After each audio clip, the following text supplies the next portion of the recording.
it's more, it used to be like, a gig, you go to the mosh pit at the front and pretty much you game for anything. You can get bashed about, you can get beers thrown on you.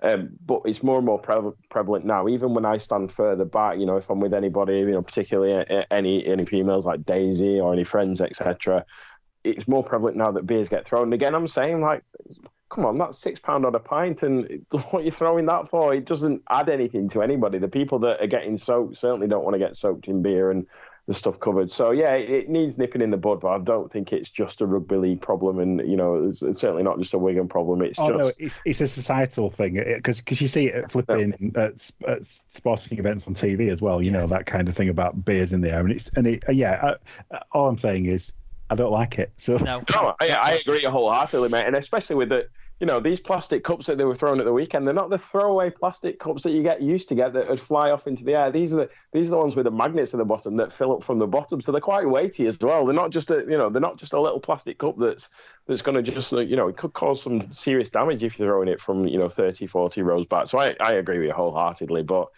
yeah, homecoming. Yeah, they were told they were coming back at 4:00 at Robin Park. They couldn't use the arena because of an athletics meet on, only in Rugby League A, the club that owns the stadium and can't even have access to it for a homecoming. And then we got word via social media, not through the official, DJs or anything there, that they were going to be 2.5 hours late. It didn't dampen the spirits, though, and it was quite fun, actually. People sort of, when they saw the tweets coming through and they saw that they'd stopped off at a pub for some nice food and drinks in Birmingham, the people were like, yeah, give us some updates. Send us your WhatsApp location, will you, lad, so we know what time you're going to be here. So Wigan kept posting little teasers there, and we, the Google Maps, how long they had left to travel, etc. And it just built up nicely. There was a few thousand there, which was great considering how the fact that there were 2 hours. It ended up being 2 hours rather than 2.5 hours, but 2 hours later than expected. There was a good crowd there. The atmosphere was buzzing, as you can imagine. And yeah, when the players finally got there and the Ellison's coach pulled in behind the stage and backed in, took him about 5 minutes to park up, which kind of kept the anticipation going for a little bit. I think the DJ must have played Sweet Caroline about 4 times while he's waiting for them to come out off the coach. But yeah, it was just phenomenal, just great to see. Hark back to the days of when they used to do it at Central Park. And yeah, just 2 points. First of all, when the lads came on stage with the cup, the place went mental, and you could see the lads were soaking in every second of it. You could see how much it meant to them. Chris Radlinski came on stage and was the first person to take the microphone, and the one thing that struck me was, again, around that community spirit and about that team spirit, and that, the buzzword at Wigan this season very much seems to be culture. And that was really prevalent in the sort of speeches from Chris Radlinski, where he, before the players lifted the trophy, before any of the players took all the plaudits and accolades, Chris Radlinski called up and name-checked every single one of the backroom staff. Whether that be physios, whether that be the analysts, whether that be the media guys and the video, he literally name-checked every single one of them, right up to the coaching staff, which was hilarious. He sort of announced, he said, "Oh, sorry guys, I'm going to have to announce we have got a Warrington fan in the crew here." So, and everybody booed. And then he said, but, literally this guy's been so integral in the turnaround of this club this season. Lee Breers came on stage, picked the cup up and lifted the cup up, which, I never thought I'd cheer Lee Breers lifting the Challenge Cup up, but, welcome to 2022. And it was just nice to see that, and you could feel that as well. It wasn't just lip service from Radlinski, and it wasn't just lip service from Matty Pete. Matty Pete said about the backroom staff and the kit men, and Matty P's like, well, I listen to everybody. Why wouldn't I listen to the kit men? And, I know Malk, the statistician from Wigan, he's been doing stats since I've been watching them, in the 80s. So why, and that sort of culture of Matty Pete being a listener and a thinker certainly comes to the fore, because he's like, well, I know that Malk Clark, who's a statistician, has watched thousands and thousands and thousands of games, and he's like, well, why wouldn't I tap into that knowledge? Yeah, We've watched a lot of rugby. the more you see and hear Matty Pete, the more I just fall in love with him. And you can see, like, my favourite moment in the celebrations at the end of the game was when Pete came over and lifted up the trophy and actually showed emotion, because he's done so much to not show emotion that you sort of sometimes wonder how are the players getting fired up when you see him interviewed.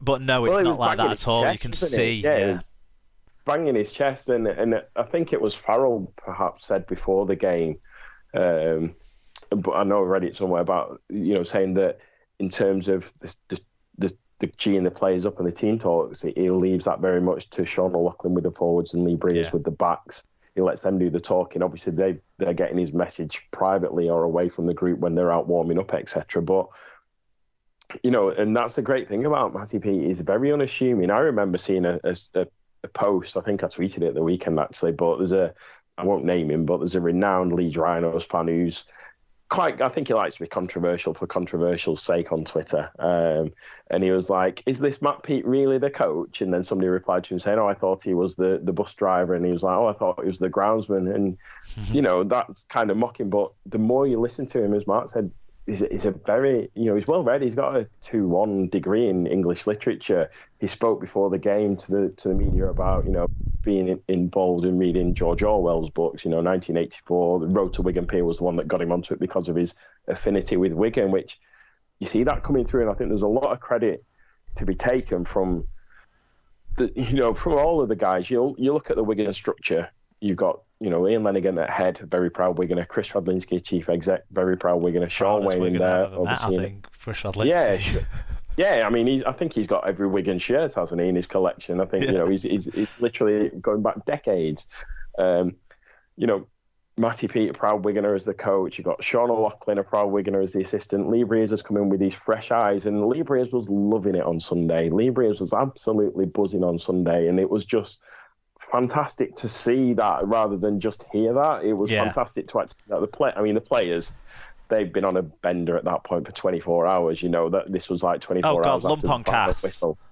$1,000,000%. Like, there is absolutely no way on earth we are going to get anything out of that game on Saturday, because fair play to him. I mean, Bevan French was correct in wearing shades. Some of the others, like, literally their eyes were rolling when they were signing autographs and stuff. But credit to them. The Aussie guys, Cade Cust, Cade Ellis, Bevan, Jay Field, you could see the sort of almost shocking them of like, geez, because they don't have anything like that in the NRL. It's like you have your regular season, you have your grand final, that's it.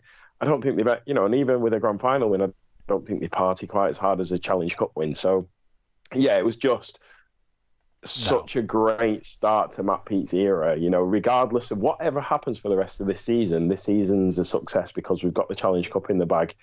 So many important milestones. I think it was the 125th Challenge Cup, 150th year of Wigan Warriors, the first final. Well, let's before Neil tweets us, it's 150 years since the formulation of the first rugby club in Wigan.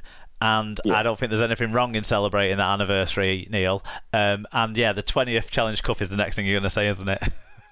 Yeah, exactly. So so many different things. And again, if you're going back to sort of the sort of, like you said, when you saw the sort of name Lancaster School or Lancastrian School on the way to the ground, so many things that were pointing in Wigan's favour this year. Obviously the recent death of Maurice Lindsay and also losing Inga and David Stevenson as well this year, two players that had, a rich history in the Challenge Cup with Wigan. So it was just exciting. It was just a buzz. And I think from my perspective, it was great because I've experienced all this before as a youngster when, Wigan had that unprecedented success in the 80s and 90s. But going down there as a parent and my soon-to-be 14-year-old daughter experiencing it, and she's been watching rugby since she was 2. Since she was a baby in arms, I would take her.